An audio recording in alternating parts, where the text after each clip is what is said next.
Nako, eto na naman tayo. At syempre, alam nyo na, today is the day na i-air natin ang second part sa storya ni Louie na kahapon nga ay sa recap natin.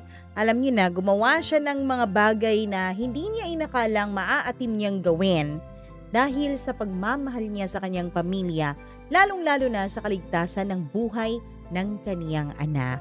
Hanggang sa may makilala nga siya na isang babaeng nagngangalang Alicia na nagbago ng lahat. Paano kaya binago ni Alicia ang lahat sa buhay ni Louie? Eto na po ang part 2 sa kanyang storya dito lamang sa inyong paboritong programa, ang Dear Mama Mia.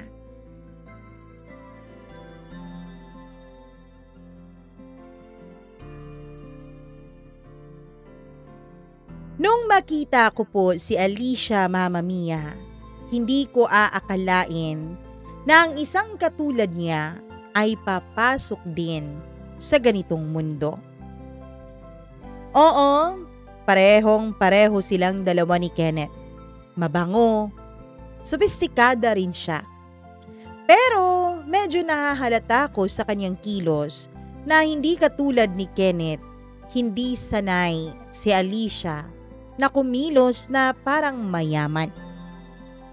Dinalan niya ako sa isang lugar na hindi ko na lang po papangalanan para nang sa ganon ay maprotektahan na rin ang kaniyang katauhan.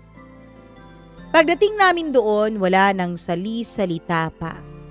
Agad siyang naghubad ng kaniyang damit. Napatigagal ako, Mama Mia. Hindi dahil first time kong makakita ng ganon, kundi dahil hindi ko aakalain na ang katulad ni Alicia na halos kaidaran ko lamang ay mangangailangan din ng aking serbisyo. Oh, ano pa bang hinaantay mo dyan? Pasko? Magubad ka na nang matapos na tayo, sabi niya. Alam ko, Mama Mia, na wala po akong karapatang magtanong. Isang hamak lamang ako na laruan at gamit na pwede nilang gamitin hanggat gusto nila. Kaya naman naghubad na lang ako hanggang sa ginawa na nga namin ang mga bagay na lalo pang nagpalubog sa akin. Pero habang ginagawa namin yon, hindi ko po maiiwasang mag-isip. Papanong ang isang maganda at mayamang babae at bata pa ay magbabayad ng isang katulad ko para lamang may magamit siya sa kama. Hindi ko po ipagkakaila, Mama Mia, na sa lahat ng mga kaniig ko, puwera na lang sa asawa ko. Siyempre, kay Alicia po ako nasiyahan. Hindi lamang yun basta-basta may nangyari sa amin at binayaran niya ako. Kundi talagang na-enjoy ko, siguro dahil kaidaran ko siya. Pagkatapos ng may nangyari sa amin ay nag-usap muna kami saglit. Casual lang na usapan.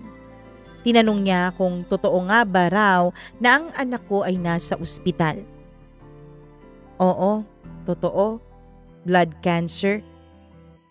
Talaga? Kumusta naman siya? Ayos naman po. Huwag mo nga akong pinupopo dyan. Halos magkaedad lang tayong dalawa eh. Kasi po, nahihiya po ako. Wala kang dapat ikahiya, Louie. Lahat naman ng ginawa mo, serbisyo mo yun. Lahat naman ngayon may bayad eh. Kaya wala kang dapat ikahiya sa akin. Pagkatapos ng maiksi naming usapan ay tsakan nga ako binigyan ng pera. At umalis na nga ako doon sa lugar na yon, Mama Mia. Pagdating ko sa ospital, gaya ng dati ay binibigay ko agad sa asawa kong si Christine ang perang kinita ko. Kinabukasan, nagulat ako dahil may tumawag sa akin isang unknown number. Nung sinagot ko yon ay nalaman kong si Alicia pala ang tumatawag. Ramdam na ramdam ko at rinig na rinig ko ang kalungkutan sa kaniyang boses mula sa kabilang linya. may kailangan po kayo? Huwag mo na nga akong tawagin po. Kailangan niyo po bang makipagkita sa akin ngayon? Tanong ko. Ewan ko pero sa kanya lang po ako na-excite na may mangyari at magtatagpo kaming ulit. Pero ang sabi niya ay hindi naman daw. Kailangan niya lang daw ng kausap. Marami siyang isinare sa akin, Mama Mia, na hindi ko na lang po sasabihin dito sa inyong programa. Pagkatapos naming mag-usap sa cellphone ay pinatay niya na ito. Pero bago yun ay nagpasalamat muna siya. Ang sabi niya ay gumaan-gaan daw ang kaniyang loob dahil sa pag-uusap namin. Mama Mia, lumipas ang buong isang araw na wala akong naging kliyente noon. Kinabukasan ay nakipagkita siya sa akin. Si Alicia. Akala ko ay may kailangan na naman siya sa akin kaya ako nagpakita. Pero nung nakita ko siya, Mama Mia, ay may iba sa aura niya. Hindi na siya gaya nung pagkikita namin nung unang beses na masyadong matigas. Ngayon ay parang malambot na siya. Nakita ko na rin na may kalungkutan siyang iniinda. Sorry sabi niya na pilit ng ngumiti. Alam kong kailangan ka ng mag-ina mo ngayon. Hindi ko alam kung bakit kita tinawag dito. Hindi ko dapat ginagawa to Alam kong may asawa ka, may anak ka, may sarili kang problema kaya hindi kita dapat dinadamay sa problema ko. Umupo ako sa tapat niya. Ano bang nangyari? Bago ang lahat, nais kong sabihin sa iyo, Louie, na may asawa na rin ako. Sabi niya habang hinahaplos ang tasa ng kape. Pero hindi ko siya mahal. Para akong natigilan. Pero bakit ka nagpakasal sa kanya? Maimpluwensya ang pamilya niya, Louie. Pamilya sila ng mga politiko sa lugar namin. Mayaman. Malaki ang negosyo. Pinuntahan niya ako sa bahay. Nung hindi niya ako napasagot, mga magulang ko ang kinausap niya. Dahil katulad mo ay mahirap din ako. Napilitan ako, sa udyok na rin ng mga magulang ko, napakasalan siya. Dahil sabi nga nila, siya lang daw at ang pamilya niya ang makakaahon sa amin sa hirap. Kaya nga naiintindihan kita, Louie. Naiintindihan ko ang iyong mga pinagdaanan. Bakit hindi mo siya tinanggihan? Wala akong magawa Tama naman ang mga magulang ko. Hindi kami mapapakain ng pride at pagmamahal na yan. Pero bakit mo kinailangan ng serbisyo ko? Gayong may asawa ka naman pala. Matanda na siya, Louie. At hindi naman niya ako nabibigyan ng kasiyahan. Naisip ko, deserve ko rin naman siguro yun, 'di ba? Kaya, nung sinabi sa akin ni Kenneth ang tungkol sa'yo, sinubukan ko. Maniwala ka't sa hindi, ikaw ang una kong experience sa ganitong bagay. Hindi sa kama kundi sa ganito, sa pagbabayad. Iba talaga kapag mayaman nabibili kahit na ano. Pagkatapos kong sabihin yun ay biglang tumulo ang luha sa kaniyang mga mata. Mali ka, Louie. Hindi lahat ng mayaman ay malaya. Hindi ko nga makontrol ang sarili kong buhay Mula nung pinakasalan ko siya, bawat galaw ko, siya ang nagdidikta. Pati nga galaw ng pamilya ko siya na rin Bawal na kaming makita sa publiko na may iskandalo. Kaya ba dito tayo nagkita? Malayo sa lugar ninyo? Tumango siya. Nagkatitigan kami, Mama Mia. Parang may koneksyon na hindi dapat mabuo sa pagitan naming dalawa. Louie, kahapon nung mag-usap tayo sa phone, for the first time in a long time, naramdaman kong may taong nakikinig sa akin. Hindi lang dahil may kailangan sila. Tumitig siya sa mga mata ko na parang sinusukat ang buong pagkatao ko. At takot ako sa naramdaman kong yun, Louie. Pagkatapos niyang sabihin yun ay nagbago ang tibok ng puso ko. Mama Mia, alam kong delikado na to. Alicia, may asawa ako. Sabi ko nung hinawakan niya ang kamay ko. Alam ko, may anak ako. Alam ko rin. Tinatry kong maging mabuting tao kahit pakiramdam ko ang dumi-dumi ko. Hinigpitan pa niya ang paghawak sa kamay ko, Mama Mia. Louie, hindi ka masama. Hindi mo alam ang ginagawa ko, Alicia. Alam ko, kung may ginagawa ka pa mang sobra pa doon, hindi naman ibig sabihin nun na masama ka.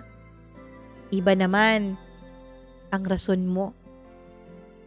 Dahan-dahan niyang nilapat ang dalawang palad niya sa palad ko, Mama Mia, na para bang pinapakalma ako. Nagkatitigan kami. At doon nakaramdam ako ng isang bagay na hindi dapat. Isang kakaibang uri ng init, ng paghilab, pagsiklab ng damdamin na bawal. At nang magsalubong ang mga mata namin, alam kong may mali. Alam kong may kasunod itong hindi dapat. Alam kong ako mismo ang papasok sa apoy na hindi ko dapat nilalapitan, pero hindi ko magawang umatras. Hindi dahil sa unang pagkakataon may tumingin sa akin na hindi bilang isang lalaking bayaran, hindi bilang pag-aari, hindi bilang isang laruan. Tumitig siya sa akin at nakita ko, Mama Mia, na alam niyang tao pa rin ako sa kabila ng mga naging desisyon ko. At doon nagsimula ang relasyon naming hindi dapat nag-umpisa. Isang relasyon na magiging malaking kasalanan ko kay Christine. Isang relasyon na magbibigay sa akin ng bagong dahilan para mabuhay. Isang relasyon na sisira sa lahat ng pilit kong pinoprotektahan. Hindi ko alam kung paano kami napunta roon, Mama Mia. Sa mesa ng isang maliit at tagong cafe na yon, maghahawak ang mga kamay na para bang dalawang taong walang itinatagong lihim. Pero ang totoo, kami ang dalawang taong puno ng lihim na hindi dapat malaman ng mundo. Pag uwi ko ay pumunta ako sa ospital. Nanginginig pa rin ng mga kamay ko. Hindi dahil sa lamig, hindi dahil sa takot, kundi dahil may nangyaring hindi ko maikakaila. Sa unang pagkakataon, Mama Mia, sa dinami-dami ng mga naging kliyente ko sa kama, unang pagkakataon na may naramdaman ako para sa isa at kay Alicia yon. At alam ko rin, Mama Mia, alam kong hindi lang kama ang koneksyon naming dalawa dahil naramdaman ko na ganun din ang nararamdaman niya sa akin. Pumasok ako sa kwarto ng ospital kung nasaan naroon ang anak ko. Nandun din ang asawa ko. Gusto kong mapaupo at umiyak. Anong ginagawa ko? Bulong ko sa sarili ko. Anong klasing tao na ba ako ngayon? Naupo ako sa gilid ng kama at hinawakan ko ang kamay ni Christine. Mabait siyang asawa, maalaga, mapagmahal. At ako akala ko mabait din akong asawa at mabait din akong ama, pero hindi. Dahil sa totoo lang, hindi ko maipaliwanag ang hatak sa akin ni Alicia. Yung pakiramdam na hindi ako binibili, hindi ako ginagamit, hindi ako inaangkin, kundi ako ay nakikita niya. At matagal kong hindi naramdaman yon, Mama Mia. Kinabukasan, habang nagpapainit ako ng kape sa hospital's tiny pantry, ay nag-vibrate ang cellphone ko. I'm outside, if you're free, kahit 5 minutes lang. Mensahe mula kay Alicia. Natigilan ako. Hindi ko dapat ginawa pero lumabas ako. Nakita ko siyang nakasandal sa pader, suot ang simpleng cardigan, hawak ang tumbler ng kape. Nakasalamin siya ngayon, Parang hindi mayaman. Parang hindi babae na nagmumula at kabilang sa mundo ng mga maraming pera. Parang ordinaryo lang siya kung titignan. Pero pagtingin niya sa akin, yun ang hindi ordinaryo. Good morning, bati niya. Ba't ka nandito? Tanong ko na pilit pinapakalba. May meeting ako nearby. Meeting para sa itatayo ko sanang negosyo at naisipan kitang daanan. Pero kung ayaw mo, aalis ako agad. Tumingin siya sa sahig na para bang napahiya. Nilamon ko ang laway ko. At bakit mo naman ako gustong makita? Tanong ko. Dahil hindi kita makalimutan, Louie. Mama Mia, pakiramdam ko ay parang may humawak sa lalamunan ko at hindi ako makahinga. Alicia, makakasira ka ng buhay ko. Ngumiti siya ng malungkot. Hindi ko gagawin yan, Louie. Pero natatakot ako kasi pakiramdam ko, sinisira ko rin ang buhay ko para sa'yo. Hindi ko alam kung paanong nangyari pero naglakad kami papunta sa likod ng ospital. Isang tahimik na lugar yon at isang tahimik na bahagi na walang halos dumadaan. Doon siya tumigil. Doon ko nakita ang totoo niyang itsura. Walang arte, walang proteksyon. Louie, pwede ba kitang yakapin? Tanong niya. Doon ako tuluyang bumigay, Mama Mia. Hindi dahil sa libog, kasi kung tutuusin, sobra-sobra na po ang nararanasan ko sa isang linggo. Kundi dahil sa parang may naramdaman talaga akong kakaibang pag-uunawa mula sa kanya. Tumango ako, lumapit siya ng dahan-dahan at niyakap ako ng mahigpit. Mainit. Totoo ang yakap na yon. Sapat na para lokohin ko ang sarili ko na wala akong pamilya, na wala akong asawang niloloko. Alicia, malito, sabi ko. Alam ko, pero hindi ko mapigilan ang sarili ko, Louie. Kinagabihan, habang hawak ko ang kamay ng anak ko ay nagring ulit ang cellphone ko. Hindi si Alicia. Hindi rin si Kenneth. Isang unknown number, Mama Mia. Inisip ko, isa na naman ito sa mga kliyente ni Kenneth. At hindi nga ako nagkamali. Louie, Kenneth told me you're available tomorrow. I hope you're ready, ha? Boses ng matronang balak na naman akong kunin bukas. Napapikit ako sa inis at kaba. Hindi ako nakasagot kaagad. Louie? Hey, Louie! Pwede po bang sa susunod na linggo na lang? Tanong ko ng halos pabulong. Tumawa siya ng malakas. Hindi ako tumatanggap ng rejections, iho. Lalo na galing sa isang kagaya mo. Sumikip ang dibdib ko, Mama Mia. Pinatay ko ang tawag at napahawak ako sa mukha ko. Yun ang katotohanan. Habang lumalapit ako kay Alicia, lalo akong nalulubog sa putik na hindi ko kayang takasan. Pagbalik ng asawa ko ay nagulat ako nang nakangiti siya. Hawak ang envelope na iniwanan ko kaninang umaga sa cabinet. Love, may ipon pa pala tayo. Tuwang-tuwa niyang sabi. Ano to? Saan mo nakuha itong pandagdag sa pera natin? Kinabahan ako. Sumikip ang lalamunan ko.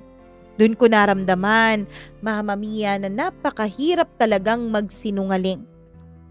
Hindi niya alam na ang inuupuan niyang upuan, ang kinakain namin, ang gamot ng anak namin, ang pambayad sa ospital, ay galing lahat sa katawan ko, sa kahihiyan ko, sa mga kamay ng mga taong hindi ko mahal pero gumagamit sa akin. Mama Mia, ang masakit pa, hindi ko na halos maramdaman ngayon ang pagmamahal na nararamdaman ko dati sa asawa ko. Bagkus ang naaalala ko ay ang pagmumukha ni Alicia. Bonus yan dun sa sideline ko, sabi ko na nakatingin sa sahig. Tumawa ang asawa ko, ngumiti at niyakap ako. Ang bait talaga ng Diyos, love. Pinagpapala tayo. Alam niyang kailangan natin to. Mama Mia, sa pagkakataon na yun ay question ko ang sarili ko. Diyos nga ba talagang may bigay sa akin ito? Diyos nga ba talaga? Kung Diyos, bakit hindi ako payapa? Noong gabing yun, habang nakayakap sa akin si Christine at natutulog, ay biglang nag-text si Alicia. Good night, Louie. Kahit hindi tayo dapat magkita at hindi kita dapat guluhin, ang hirap pigilan ng aking damdamin. Napapikit ako ng mariin. Mama Mia, sa totoo lang, hindi na po makaatras ang mga paa ko palayo kay Alicia. Wala na akong lakas na tumakbo palayo sa kanya. Pero wala rin naman akong lakas na pigilan at wag nang gawin ang isang bagay na nagbibigay ng halaga sa akin. Napampagamot ko sa anak ko. Kaya naman, kinabukasan ay nakipagkita pa rin ako dun sa matrona na yon. Pakiramdam ko ang bigat ng bawat hakbang ko nung natapos kami. Para akong may dalang sako ng buhangin sa balikat. Pero ang totoo, hindi buhangin yon, kundi kasalanan. Hiwa-hiwalay na kasalanan na araw-araw kong ikinukubli. Pagpasok ko ng bahay, nakita kong tahimik ang kusina. Nakita ko ang asawa ko. Sa pagkakataon na yun, ang kapatid niya ang nagbabantay sa anak namin sa ospital. May hawak siyang tasa ng kape pero ramdam kong hindi iyon pang pagising niya. Tumingin siya sa akin at dun ko agad naramdaman na may kakaiba. Ang aga mo sabi niya.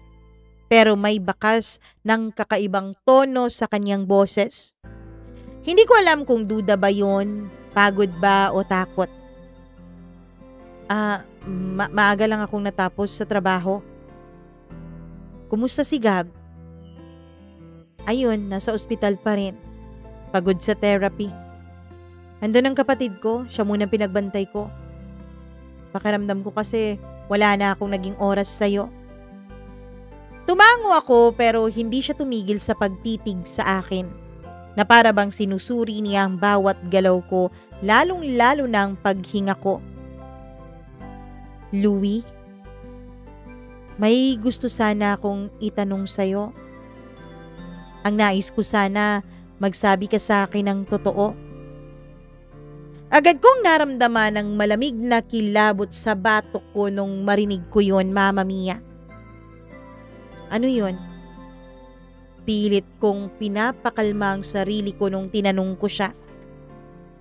Umupo siya sa harap ko. Naghalo ang kaba at pag-aalala sa kanyang mga mata. Naaalala mo pa ba na nung mga nakaraang linggo, halos madaling araw ka nang umuwi at ang sabi mo naghahanap ka ng ibang mga sideline, pagkakakitaan para may pampagamot tayo kay Gab? Parang may lumubog sa sikmura ko noon, Mama Mia. Ang mismong gabing iyon ay yung mga gabi na una kong dinanas at pinasok ang trabahong ito. Yung kay Richel, yung kay Kenneth. Ang gabi na binenta ko na maging ang sarili kong kaluluwa. Oo, sagot ko. Nakatingin sa mesa at hindi makatingin sa mukha niya. Ano kasi, Louie, nung mga panahon na yun, may napansin ako pero nakafocus ako nun sa anak natin .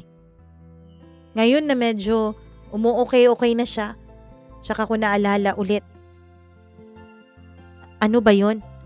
Tanong ko na sobrang kumakabog na talaga ang dibdib ko. Bakit may kakaibang amoy ka noon? Diretsyong tanong niya. Sumalubong ang dibdib ko, parang tinuhog ng 10 karayom. Hindi ko alam kung papaano sasagot. Hindi ko alam kung kaya ko bang magsinungaling nang hindi ako babasag. Ano? Anong amoy? May naamoy ka? Tanong ko, kunwari ay hindi sigurado. Louie, matagal na tayong mag-asawa. Kaya alam na alam ko ang amoy mo. Kilala ko ang bawat butil ng pawis mo. Bawat pabango mo. Pero nung gabing yun, hindi ko kilala ang amoy ng pabangong yun. Nung mga gabing yun, alam kong mamahalin yun. Alam kong ang mga pabango na yun ay hindi kayang bilhin ng mga katulad natin. Napakagat ako ng labi. Ano nga ba ang sasabihin ko, Mama Mia? Na binabayaran ako ng mga matrona at bading? Na ginagamit nila ang katawan kong dati ay para lang sa kanya? Na ginagawa ko ang lahat ng yon dahil mahal ko sila ng anak namin? Pero kahit ganon, hindi ko pa rin kayang ikwento sa kanya ang lahat. Hindi ko kayang makita ang tingin niya kapag nalaman niya ang totoo. Hindi ko kayang makita siyang nasasaktan dahil sa akin. Kailangan ko lang talaga ng pera para sa gamutan ni Gab. Sagot ko na lang. Ginagawa ko ang lahat, Christine. Ang lahat-lahat. Tumulo ang luha niya. Napayuko siya habang pinupunasan yon. Louie, hindi kita hinihiling na maging perpekto. Pero kapag may problema, dapat hindi mo tinatago sa akin. Mag-asawa tayo. Dapat alam ko lahat ng nangyayari sa'yo. Alam mo bang ang paglilihim mo sa akin ay mas masakit pa yun kaysa sa anumang pagkukulang? Hindi ko napigilang yumuko at hawakan ng kamay niya, Mama Mia. Christine, pangako. Ginagawa ko to para sa inyong dalawa ni Gab. Tumingin siya sa akin. Nanginginig ang boses niya. Pero Louie, paano kung sa ginagawa mo, unti-unti ka namang mawawala sa amin? Natigilan na ko, Mama Mia. At doon ko lang naintindihan.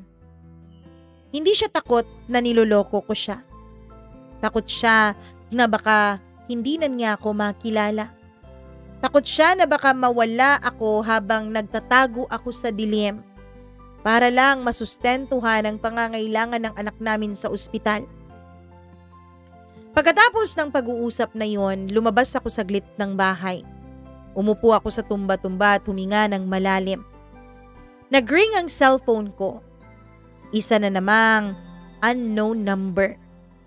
Napapitlag ako. Sinagot ko yon, Mama Mia. Louie, I'm checking if you're available this weekend. Triple ang bayad. May event tayo. 3 kami. Mama Mia, yun ay isa sa mga suki kong kliyente. Ang mga kliyente ko po ay hindi ko sinisave ang number. Nung nagpakilala siya sa akin bilang si Sol ay alam ko na.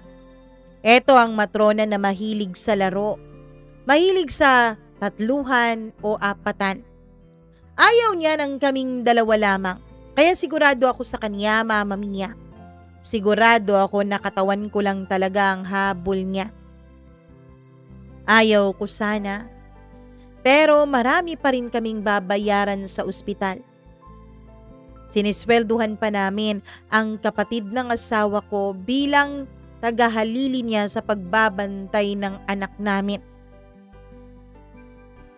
Naiisip ko, konting tiis na lang siguro. Matatapos na rin siguro ang gamutan ng anak ko. Kaya naman, Mama Mia, alam kong magiging maayos na rin ang lahat. Konting sakripisyo pa, Louie. Available po ako. Sagot ko matapos mapalunok.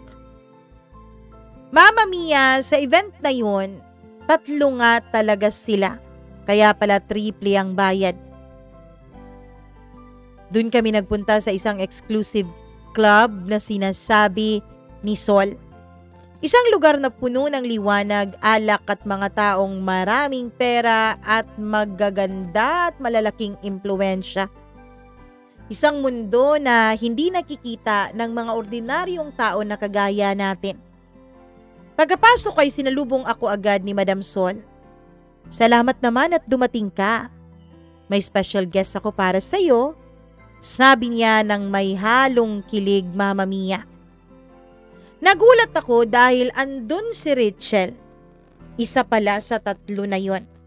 Pagkatapos ay si Kenneth. Nag-inuman muna kami, Mama Mia. Oh, enjoy muna. Ang daming pulutan at ang dami nating drinks. Sabi ni Sol. Ako naman noon ay hindi mapakali. Hindi ko alam kung mag-e-enjoy ba ako sa ginagawa namin o hindi. Pero wala na akong magawa noon, Mama Mia. Nandito na ako eh. Hindi na ako makakaalis pa dito. Kaya uminom na lang ako. The next thing I know ay pumasok na kami sa isang VIP room doon. Kaming 4. Si Rachel, si Kenneth, si Sol at ako.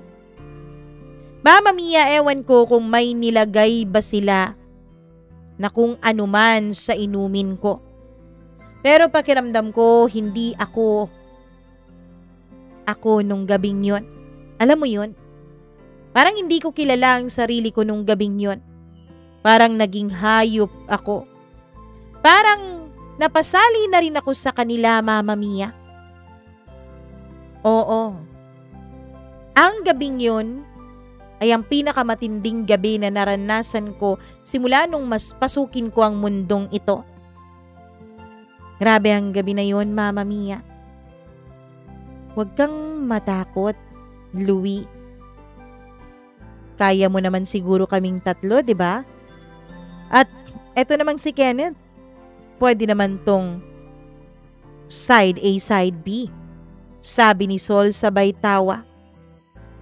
Mama Mia, hindi ko alam kung gaano kami katagal sa loob ng VIP room na yon. Pero ang alam ko lang, nung lumabas ako sa VIP room na yon ay parang pagod na pagod ako. Parang wala na akong kaluluwa. Parang wala na akong espiritu. Daig ko pa yata ang zombie na naglalakad noon. Habang pauwi ako, hindi ko mapigilang isipin ang asawa ko, ang anak namin. At hindi ko rin mapigilang isipin si Alicia. Si Alicia, Mama Mia. Babaeng hindi ko dapat iniibig pero nararamdaman ko na namimiss ko siya. Habang papauwi ako noon, ay parang sasabog yata ang dibdib ko. Hindi ko akalain, Mama Mia, na pagkatapos ng isang matinding gabi, ng isang matinding bakbakan, ay yung emosyon ko ay hindi ko makontrol. Kaya ang ginawa ko, imbis na dumiretsyong uwi, ay pumunta ako sa isang motel. Doon ako pumasok. Pagkapasok ko doon ay denial ko ang numero ni Alicia. Inisip ko noon, bahala na. Kung ang sumagot man ay asawa niya, wala na akong pakialam pa. Ang alam ko noon, Mama Mia, ay umuwi na si Alicia sa kanila. Sa kanilang lugar, sa kanilang probinsya. Gusto ko lang noon ang may makausap. Kaya ako nagmotel ay para hindi ako marinig ng asawa kong si Christine. 3 ring lang at may sumagot naman. Hello, Louie? Nung marinig ko ang boses niya, Mama Mia, Pakiramdam ko po ay parang idinuyan ako sa alapaap. Eto yung boses na namiss ko. Eto yung boses na gustong-gusto kong marinig pero pinipigilan ko ang sarili ko. Kaya lang sa panahon ngayon, sa gabing iyon, alam kong siya lang din ang makakaintindi sa akin. Hindi ko naman pwedeng ikwento sa asawa kong si Christine ang lahat, hindi ba? Alam kong siya lang. Alicia? Andito ka pa ba sa Maynila? Louie, alam mong hindi na dapat tayo magtagpo, di ba? Ikaw na rin ang may sabi. Hindi na tayo dapat pang magkitang dalawa. May asawa ka. May asawa din naman ako. Alicia, please. Kung andito ka pa sa Maynila, kung libre ka, puntahan mo naman ako. Kailangan kita.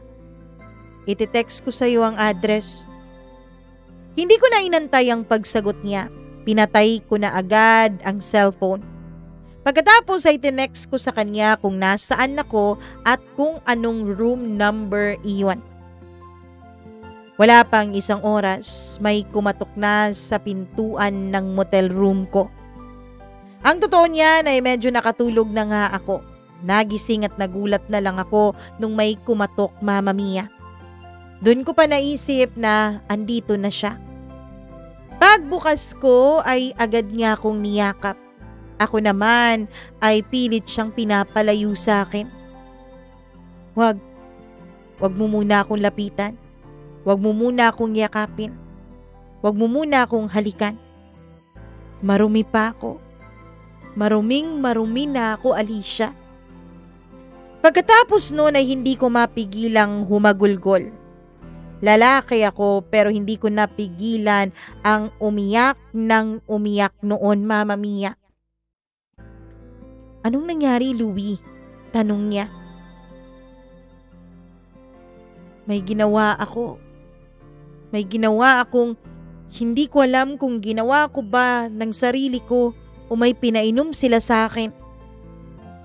Pagkatapos noon ay kwento ko sa kanya ang lahat.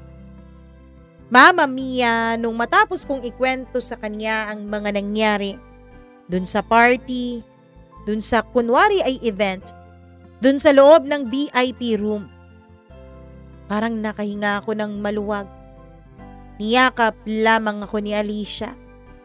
Alam kong wala kang choice, Louie. Alam kong kung may pagpipilian ka lang, hindi mo naman gagawin yon. Kaya huwag kang mag-alala. Hindi naman kita hinuhusgahan.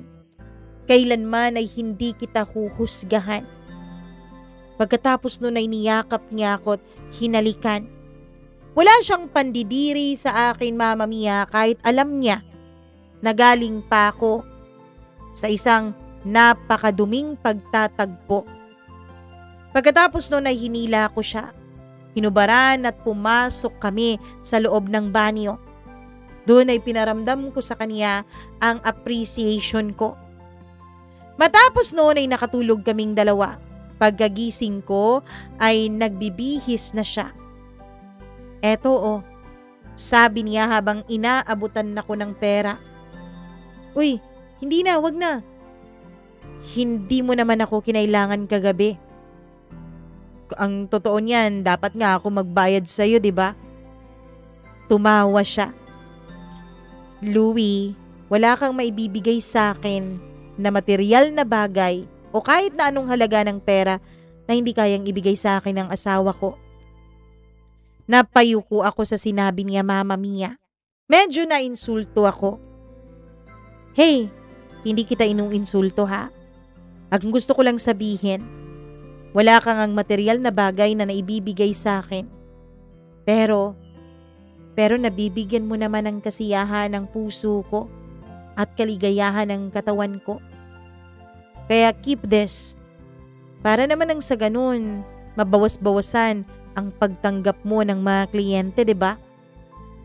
Sabi niya, tsaka niya ako siniil ng halik at umalis na.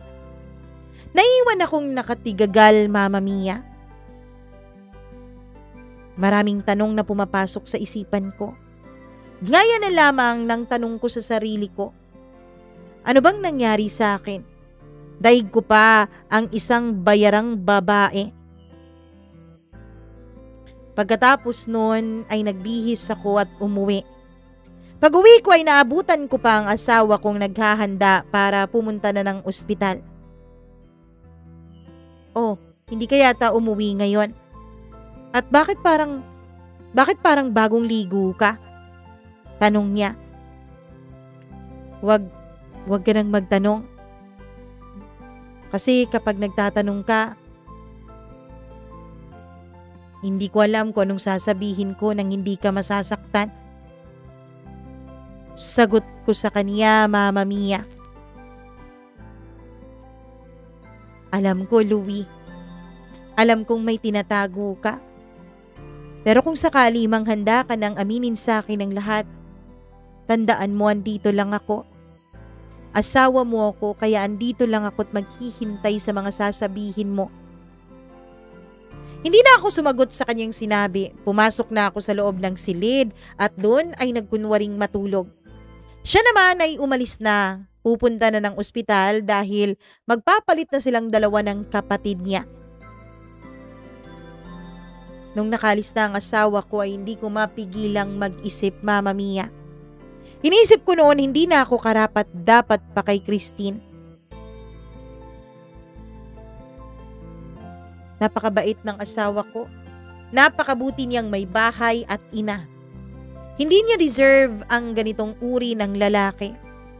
Pero at the same time, meron namang parte sa puso at isip ko na nagsasabing, ginawa ko lang naman ang lahat ng alam kong makakaya ko para sa pamilya namin. Kinagabihan ay nag-message sa akin si Alicia. Sabi niya, Mama Mia, magkita daw kaming dalawa at may kailangan siya. At dahil pinuntahan niya ako nung kinailangan ko siya, pinuntahan ko rin siya. Nagkita kami sa isang tagong lugar. Hindi naman po yun motel o pribadong-pribado. May ilan namang mga tao. Tapos naka-shades naman siya, Mama Mia. Pagdating namin doon, naka-shades siya kahit gabi na. Doon ay nag-usap kaming dalawa. Isang alok ang binigay niya sa akin. Sabi niya, magkunwari raw akong business partner niya, Mama Mia. Siya raw ang bahala sa mga gagastusin. Babayaran din daw niya ako. Bibigyan niya ako ng pera. Ako na lang ang maging kliyente mo, kesa naman madami pa kami, 'di ba? Ano? Hindi ako papayag ng ganon. Hindi ka basta kliyente lang sa akin. Hindi ko mapigilang sabihin sa kanya ang tunay kong nararamdaman. Doon, Mama Mia, ay medyo napaluha siya.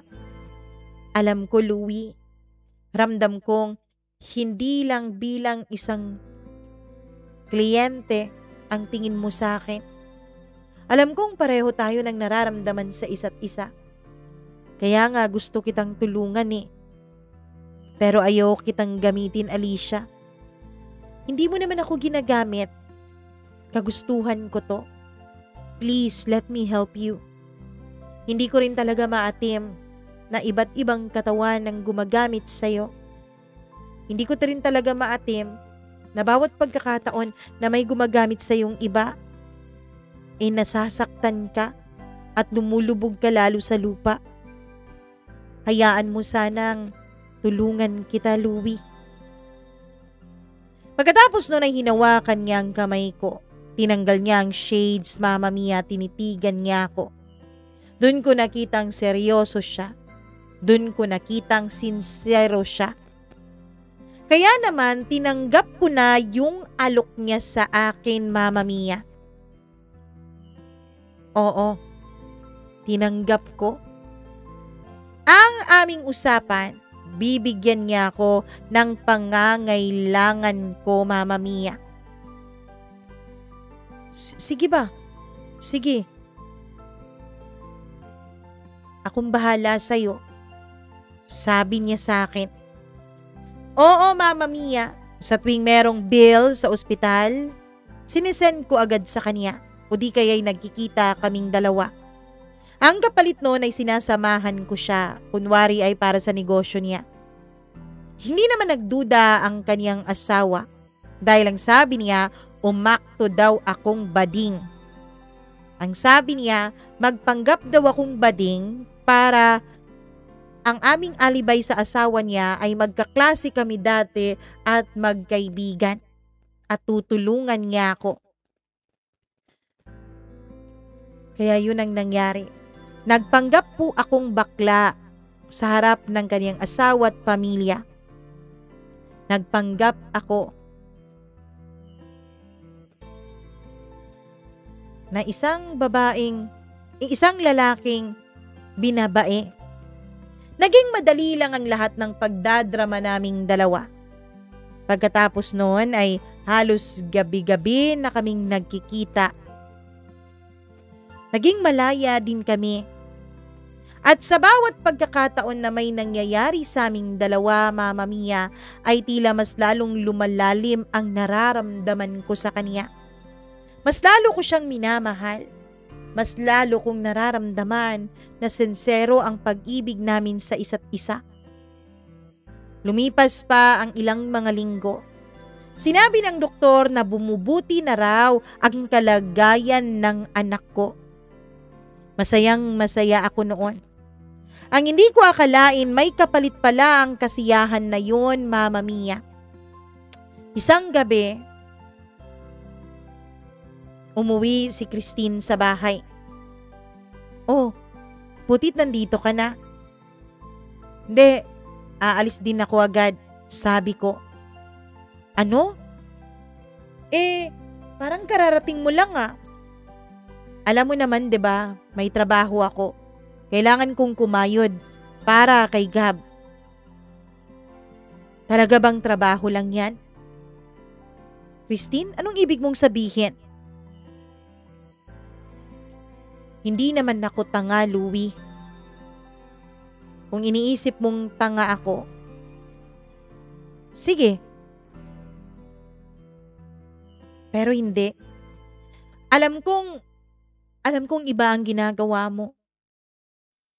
Alam ko yun. Dahil noon, iba-ibang pabango ang naaamoy ko sa t-shirt mo, sa polo mo, kapag nilalabhan ko. Alam kong binibenta mo ang sarili mo, sabi niya. Ako naman, Mama Mia, ay hindi makatingin sa kanya ng diretsyo. Ano bang sinasabi mo dyan? Palusot ko. Huwag ka nang magpalusot. Matagal tayong naging mag-boyfriend at girlfriend bago tayo ikinasal. Matagal tayong nagsama sa iisang bubong, kaya bawat kibot mo kilalang kilala ko, Louie. Alam ko sarili mo ang binibenta mo. Nung una ang sakit-sakit eh. Nung una ayokong tanggapin. Dahil dapat akin ka lang. Pero alam mo, inisip ko, lalaki ka naman eh. Wala namang mawawala sa'yo. Hindi ka naman mabubuntis. Yung sa'yo, pwede mo lang naman yung punasan, hugasan, tapos ayos na. Mas mabuti na yun kaysa sa ako ang gumawa, 'di ba? Kaya hinayaan kita. Hinayaan kita at pinaramdam ko sa'yo. Nasuportado kita dahil alam kong ginagawa mo yun para sa anak natin. Pero Louie, hindi ako tanga. Alam ko hindi gaya dati. Ngayon, iisang tao na lang ang kasama mo sa kama. Ano bang pinagsasabi mo dyan, Christine? Pwede ba wag ka nang magdrama? Hindi natin kailangan ng drama ngayon. Ang kailangan natin, pera para sa anak natin. Pera? Pera nga lang ba talaga, Louie? Sige na, alis na ako. Diyan ka na. Hindi ko na inantay na magsalita siya, Mama Mia. Hindi naman dahil binabaliwala ko ang kanyang nararamdaman. Kundi, hindi ko na lang talaga alam kung papaano siya sagutin. kung papaano magpaliwanag. At hindi ko na rin kinakaya ang sakit na nakikita ko sa kanyang mga mata. Kaya kahit mabigat ang puso ko at damdamin noon ay umalis pa rin ako. Tinawagan ko si Alicia. Kinonfirm ko sa kanya kung saan kami magkikita. Hindi kasi pare-parehong lugar ang pinagmimitan naming dalawa. Para iwas na rin sa gulo at iskandalo. Iwas na rin syempre sa mga mapagmatsyag at mga mapanuring mga mata. Noong dumating ako sa lugar na tagpuan naming dalawa ni Alicia nung gabing yon ay wala pa siya. Nagantay ako ng ilang saglit. Nauna ako dahil nga nagmadali akong umalis ng bahay. Pagdating ko doon, umorder muna ako. Ilang saglit pa ay dumating na si Alicia. Pagdating niya dahil stress na stress ako, Mama Mia, ay gusto ko munang magtanggal ng stress. Hindi ko muna siya kinausap. Agad ko siyang niyapos ng yakap at hinalikan. Nasa kasagsagan kami ng aming pagniniig noon, Mama Mia. Nung biglang may kumatok ng malakas sa pinto. Ano ba yan? Napakawalang modo naman ng motel na to. Bakit tayo kinakatok? Sabi niya. Sige na, ako na. Kumuha muna ako ng tuwalya at nilagay yun sa bewang ko pababa. Pagkatapos ay pumunta na ako sa pintuan para buksan yon. Pagbukas ko, Mama Mia, ay gulat na gulat ako. Sana pala tiningnan ko muna sa peephole kung sino yung tao. Ang akala lang kasi namin ay attendant o di kaya'y taga-motel lang yon na may kailangan lang. Pero nung pagbuksan ko yon, pagmumukha ng asawa ko ang bumungad. Kasama niya ang kapatid niya, Mama Mia. Hindi ko alam kung sinong nagbantay sa anak namin noon at nawala na rin yun sa isip ko. Mama Mia, punong-puno ng luha ang mga mata ni Christine. Sinasabi ko na nga ba? Sabi niya. Pagkatapos noon ay biglang lumitaw mula sa likuran ko si Alicia. Gulat na gulat din siya, Mama Mia. Hindi to basta-basta kliyente lang, alam ko yun. Diba? Hindi kanya kliyente lang? Hindi makapagsalita si Alicia. Maging ako, Mama Mia, ay hindi na rin makapagsalita noon ng maayos. Naghahagilap ako ng salitang pwede kong sabihin, ng pwede kong idepensa, pero wala akong mahanap. Kaidaran mo lang siya, kaidaran lang natin siya. Tapos maganda pa.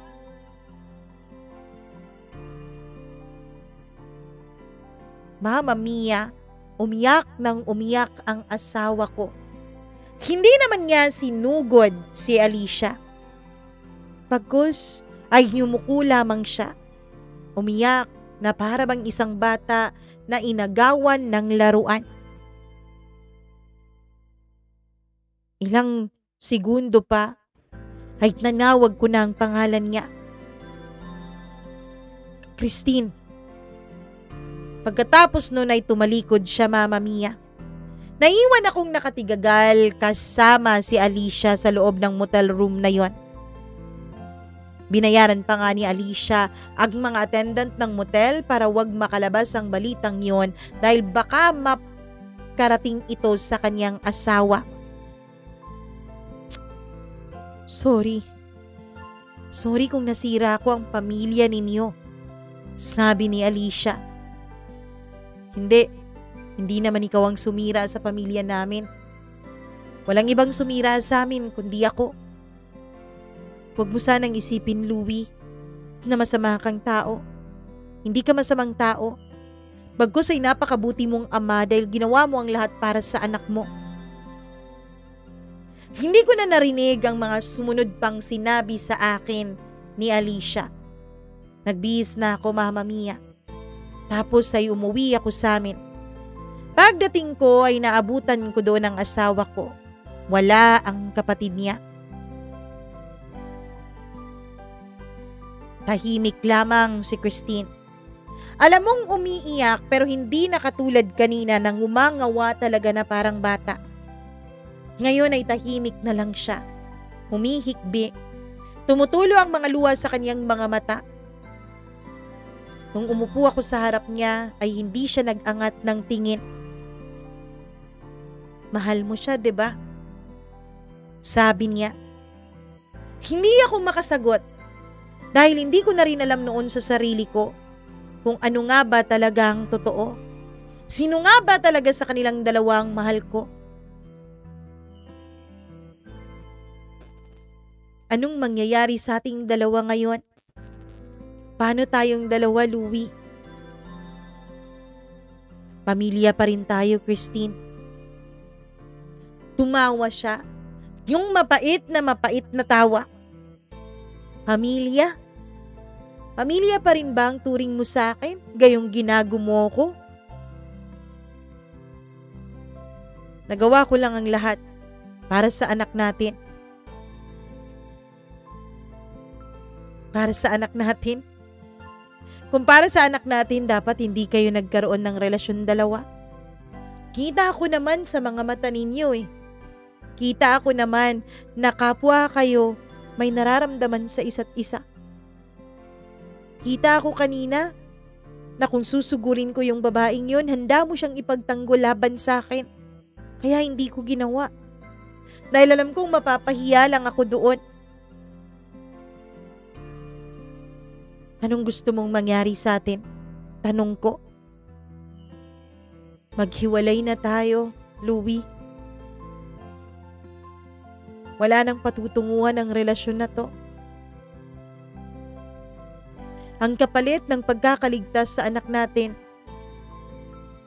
ay eto, ang pamilya natin. Pero kailangan ni Gab ng kumpletong pamilya. Sagot ko. Hindi. Kailangan niya ng masayang pamilya. Hindi na tayo sasaya pa, Louie. Wala na. Wala nang natitira sa atin kaya kailangan na nating maghiwalay. Bukas na bukas.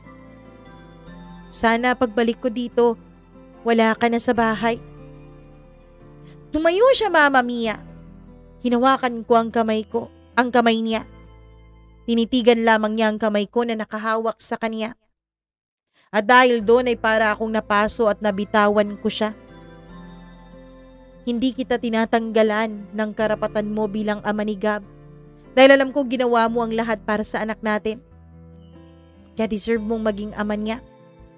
Pero tayong dalawa, wala na tayong pag-asa. Pagkatapos noon ay kinuha niya ang maliit niyang bag, tsaka siya umalis. Ako naman, Mama Mia, ay naiwan. Nakatulala, nakatunganga. Ilang saglit pa ay nakita ako na lang ang sarili kong iniimpake ang mga gamit ko. Umuwi ako sa bahay ng kapatid ko. Wala na nga po pala kaming mga magulang. Kaya sa kapatid na lang ako nakikitira. Nagulat siya nung dumating ako, Mama Mia. Kinabukasan ay pumunta ako sa ospital. Naabutan ko pa doon si Christine. Ngumiti pa siya sa anak namin. Oh, Gab, si Papa muna magbabantay sa iyo ngayon ha. Babalik na muna ako sa bahay. Mama, bakit po kailangan yung umalis? Dito na lang po kayong dalawa ni Papa. Namiss ko na kayo eh. Naawa tuloy ako sa anak ko nung marinig ko yun, Mama Mia. Pero ngumiti lang si Christine. At ang sabi niya, marami pa raw siyang aasikasuhin. Pagkatapos ng araw na yon ay hindi na ako kumontak pa kay Alicia. Nasira na ang pamilya namin ni Christine at ayoko naman nasirain pa yung pamilya ni Alicia. Nalupat, may isa din silang anak, Mama Mia. Nung nakita ko ang anak ko, naisip ko ang anak ni Alicia. Hindi ko maaatim na dalawang bata ang mawawala ng magulang, kaya naman nag-change na lang ako ng cellphone number. Ilang saglit pa ay nakalabas na ang anak ko sa ospital. Mga 3 linggo matapos nung mahuli ako ni Christine. Nung nakalabas na ang anak ko, Mama Mia, akala ko tuloy-tuloy na ang paggaling niya. Ang dami-dami pa niyang tanong kung bakit hindi na raw ako umuuwi ng bahay. Nag-aalibay pa ako at sinabi ko na natutulog ako sa trabaho. Pero nagulat ako nung isang araw ay tinanong ako ng anak ko kung bakit daw wala na ang mga gamit ko sa aparador namin ng nanay niya. Hindi na ako nakapagsinungaling, Mama Mia. Nasabi ko na sa kanya na may pinagdadaanan kami ng nanay niya, pero maayos din naman namin ang lahat. Kaya lang, hindi na nagawang maayos pa ang lahat. 2 buwan matapos idineklara ng doktor na maayos na ang anak ko, ay bigla na lang siyang isinugod ni Christine sa ospital. Tinawagan ako ng kapatid ni Christine. Pinaalam niya sa akin ang nangyari sa anak namin. Noon ko nalaman, Mama Mia, dahil sinabi ng doktor, bumalik daw ang cancer ng anak ko. 2 buwan lang matapos nilang masabi na wala na ito. Bumalik at mas agresibo pa ang cancer niya ngayon. Hindi nagtagal ang anak ko, Mama Mia. Lumipas ang 5 buwan sa gamutan, ay tuluyan na ring bumigay ang kanyang katawan. Ang sakit-sakit para sa akin. Bilang isang ama. Isang amang isinakripisyo ang lahat, pati na ang dignidad at kahihiyan niya para lang sa kaniyang anak, para lang madugtungan ang buhay nito. Pero sa huli, hindi lamang nasira ang pamilya namin. Hindi lang kami nagkahiwalay ni Christine, kundi tuluyan ding nawala sa amin ang pinakamamahal naming anak. Ngayong December po, Mama Mia, mag-4 na taon na mula nung pumanaw si Gab. 4 na taon na rin po akong walang kasama sa buhay. 4 na taon na rin po akong nag-iisa. Hindi na kami nagkita pang muli ni Christine. Ang uling balita ko ay nag-abroad siya, Mama Mia. Nag-domestic helper siya sa Saudi Arabia. Wala na akong balita sa kanya matapos noon. Ako naman ay bumalik sa pagiging construction worker. Nakatira pa rin ako ngayon sa kapatid ko. Wala pa rin namang asawa tong kapatid ko, kaya kami na lang ang magkasama sa buhay. Mama Mia, hindi ko alam kung ano pa nga bang patutunguhan itong buhay ko. Kung magiging maayos pa ba ako o hindi na. Kung magiging masaya pa ba ulit ako o hindi na. Isa lang ang alam ko. Walang magandang naidudulot. Lalong-lalo na ang mga bagay na ginawa mo sa maling paraan. Kung sana alam ko na mawawala lang din ang anak ko. Sana bawat segundo ng buhay niya ay sinamahan ko na lang siya. Sana bawat segundo ay magkayakap na lang kaming 3 ng mama niya.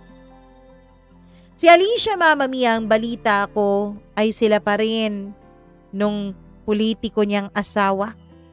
Ang asawa niya ngayon ay may hinaharap na iskandalo sa lugar nila. Hindi ko na rin binalak pang hanapin siya sa social media. Ako rin naman, yung social media ko, Mama Mia, ay iba ang pangalan para nang sa ganon ay hindi rin ako matuntun ni Alicia. Alam kong kung ano man ang pinagsamahan namin ni Alicia ay totoo yun. Kaya lang, kahit gaano pa yun katotoo, nananatili pa rin ang isang katotohanan na maling-mali pa rin yun. Na hindi pa rin na dapat nangyari ang lahat ng yun. Maraming salamat po, Mama Mia. Nawa po ay meron kayong natutunan dito sa naging kwento ng buhay ko. Hanggang dito na lamang, Louie.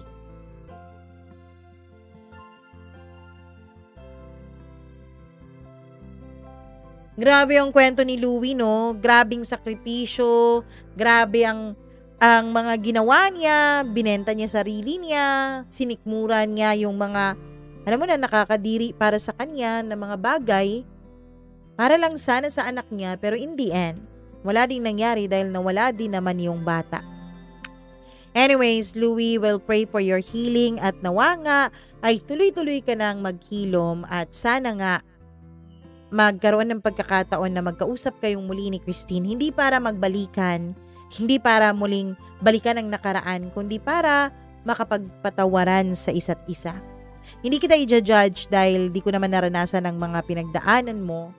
Sobra din naman yung mga pinagdaanan mo, no? Hindi ko rin naman masisisi ikaw na si Alicia yung tinawagan mo nung mga panahon na medyo ka, kasi siya lang naman ang nakakaalam ng totoo. Pero isa lang talaga alam ko, dapat sa mag-asawa wala talagang lihiman. Yun talaga. Kasi kapag may lihim, yun ang parang anay na unti-unting sisira sa inyong buhay at pagsasama. Maraming salamat sa inyong panonood at pakikinig. Sana nga'y panonood ito, Sana may video pa tayo. Panonood at pakikinig dito sa ating programa. Ako po ang nag-iisa ninyong Mama Mia. Siyempre, bago pala tayo umalis, tayo pala ay babati muna sa ating mga suki, lalong-lalo na ang ating mga members, ang pinakabago nating member, na si Sky Branch, na 2 araw pa lang nating Sky Bench pala. Anong Sky Branch? Sky Bench. Di ko alam kung Sky Branch ang sinabi ko kahapon na.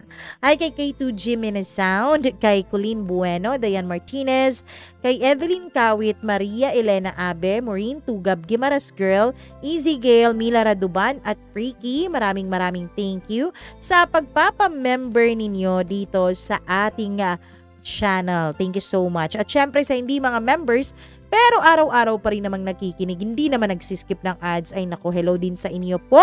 Hi, ako kay Fredeline de la Cruz. Maraming salamat. Always listening here in Tinsuay, Hong Kong. Hello po. Julieta Estralobio, thank you very much. Hello din kay Mikael Amora, kay Sally Buma, Gail Easy, Irene Malala, maraming salamat. Nora Barido Hamandre, Charlene Baclohan, Elinalyn Lakwatcha, Ruby Ramos, Christina Sison, maraming thank you sa inyong lahat. Sa mga hindi nabasa, baka sa susunod na kwento ay ang inyo na pong pa-shoutout ang ating mababasa dito. Kung meron po kayong sarili ninyong kwento ng buhay, all you have to do is to email that to us, mamamiacdo, ayan po, 0317@gmail.com. Ako po si Mama Mia na nagsasabing lagi po sana tayong mag-iingat. I love you all. Mwah! Bye-bye!